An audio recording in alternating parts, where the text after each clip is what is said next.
5ই আগস্টের পরে আমরা একটা নতুন বাংলাদেশ পেয়েছি, যে বাংলাদেশে আমরা নতুনভাবে বাংলাদেশকে সাজাতে শুরু করেছি। ছাত্র জনতা গণ অভ্যুত্থানে বাংলাদেশ আজ নতুন একটা বাংলাদেশ পেয়েছে। যে কোনো লড়াই সংগ্রামের প্রধান শক্তি হচ্ছে সৈনিকদের একতা। আমরা জিয়ার সৈনিক, গত 16 বছর ধরে আমরা জনাব তারেক রহমানের নেতৃত্বে ঐক্যবদ্ধভাবে রাজপথে সংগ্রাম করেছি। সৃষ্টিকর্তা আমাদের বিজয় দিয়েছেন, আলহামদুলিল্লাহ।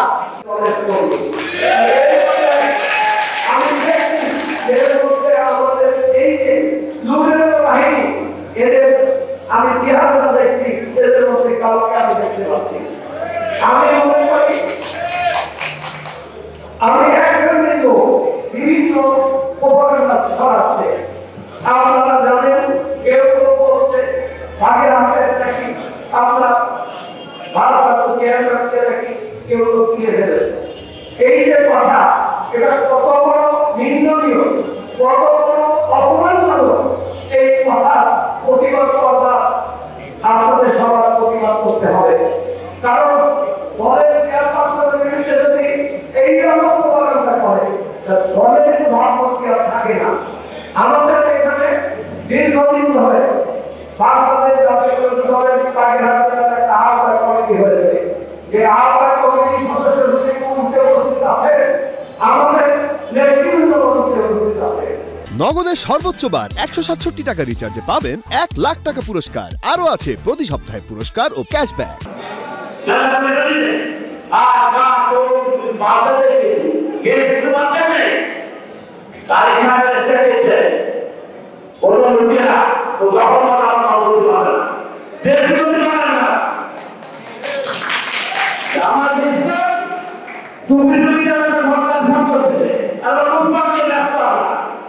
আগামী দিনে ইতিহাসের পথে যেতে হবে। ফলবাসী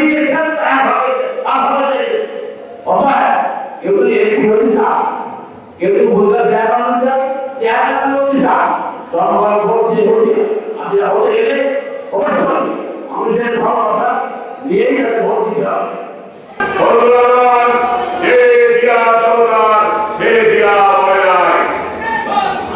আমি শ্রদ্ধার সঙ্গে স্মরণ করছি আজকে যে একটি অভ্যুত্থানের মধ্য দিয়ে, একটি বিপ্লবের মধ্য দিয়ে আপনারা জানেন হাজার হাজার ছাত্ররা রক্তস্নাত বিপ্লবের মধ্য দিয়ে আজকের নতুন বাংলাদেশ ভারতীয় অধিপত্যবাদের বিরুদ্ধে, দিল্লির অধিপত্যবাদের বিরুদ্ধে করেছে আবার এই দেশের ছাত্রসভা, এই দেশের জনতা দীর্ঘ 17 বছর নির্মম নির্যাতনের শিকার আমার বিএনপি নেতা কর্মীরা। দীর্ঘ 17 বছর অনেকে বাড়ি ঘুমাইতে পারে নাই, হামলা মামলায় জর্জরিত হয়েছে। বন্ধুরা,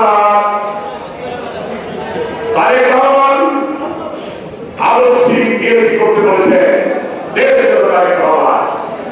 আজকে বঞ্চিত আমাদের আহ্বান থাকবে বিএনপি 19 দফা তারেক রহমানের 31 দফার মধ্য দিয়ে যে বিএনপি নতুন করে জন্ম হয়েছে, সেই বিএনপি আমাদের করতে হবে।